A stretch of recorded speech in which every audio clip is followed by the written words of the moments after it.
మీరు ఇంకా ఎంతమందిని చంపుతారు? అసలు మీరు మనుషులేనా? అంటూ ఫ్లైఓవర్ కాంట్రాక్టర్ సిబ్బందిపై మండిపడ్డారు తణుకు ఎమ్మెల్యే ఆర్మిల్లి రాధాకృష్ణ.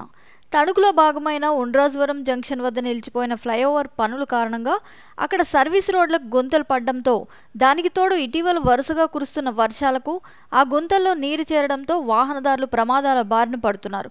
గత కొద్ది రోజులుగా జరిగిన వరుస సంఘటనలతో తణుకు ఎమ్మెల్యే ఆర్మిల్లి రాధాకృష్ణ వెంటనే స్పందించారు. ఆ నిర్మాణ పనులు చేపడుతున్న కాంట్రాక్టర్ సిబ్బందితో పాటు హైవే అథారిటీ సిబ్బందిని కూడా ఫోన్లో నిలదీశారు. ఫిర్యాదు చేసినా ఎందుకు పట్టించుకోవడం లేదు అంటూ వారిపై మరింత మండిపడ్డారు.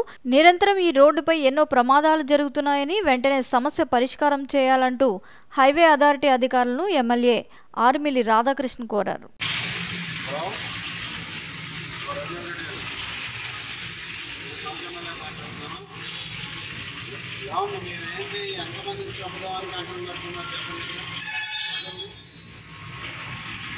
మనుషులేనా అసలు? సార్ మనుషులేనా మీరు? కనీసం మీరు సైట్కి రారు. మీరు ఎవరెవరో చూడరు. ఇక్కడ ఉన్న పరిస్థితి ఏంటనేది వాస్తవ పరిస్థితి మీరు గమనించరు. రాత్రి ఒక చచ్చిపోయాడు, 20 రోజుల క్రితం ఒక చచ్చిపోయాడు. ఇక్కడ లారీని కింద పడి స్పిడ్ అయిపోతున్నాయి, జనాలు ప్రాణాలు పోతున్నాయి. మీరు ఎవరో కూడా బాధ్యత తీసుకోరు.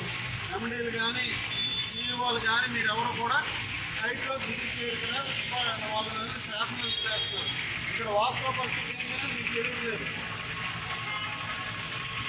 సార్ మీరు దయచేసి మీకు జనం పెట్టి చెప్తున్నాను. నేను ఇక్కడ తణుకున్న దారుణంగా పరిస్థితి. ఇక్కడ జనాలు ప్రాణాలు పోతున్నాయి రోజుకొకరు. నిన్న 10 మంది పడిపోయారు, నిన్న 10 మంది పడిపోయారు. రాత్రి ఒక అబ్బాయి చచ్చిపోయాడు. ఇక్కడ చంద్రబాబు నాయుడు గారు సీఎం గారు వచ్చి కూడా చెప్పారు ఇక్కడ పరిస్థితి ఈ రోడ్డు ట్రాఫిక్ చేశారు. మీకు అయినా సరే కనీసం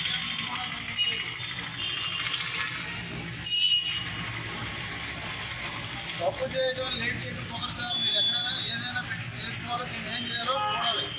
ఇక్కడ ప్రజల ప్రాణాల కంటే ముఖ్యం కాదు కదా. మేము ఆశ్రమంలో అవుతున్నాం, నేరాలు మన మీద పెట్టుకున్నాం. లోకల్గా మేము ఉంటున్నాం, మీరంతా ఇదో స్థానిక ఎమ్మెల్యేలుగా మమ్మల్ని అడుగుతారు ప్రజలు. ఇక్కడ ట్రాఫిక్ చూడండి, మీరు సైడ్లో వచ్చి చూడండి. ఇక్కడ ఏ విధంగా ఉంటుంది ట్రాఫిక్, ఎంతమంది వెళ్తున్నారు ఏంటి అనేది మీకు ఒకటి మీకు ఆ విజిబిలిటీ ఉంటే మీరు స్పందిస్తారు. మీరు అది ఫీల్ అవ్వట్లేదు. ఇక్కడ ప్రజల బాధలు కానీ, ఇక్కడ ట్రాఫిక్ సమస్య, ఇక్కడ ఉన్నటువంటి సమస్యలు మీరు హైదరాబాద్ ఎక్కడో ఆఫీస్ ట్రాఫిక్ మీద వదిలేసి మీరు కనీసం దాని గురించి బాధలు అవ్వకుండా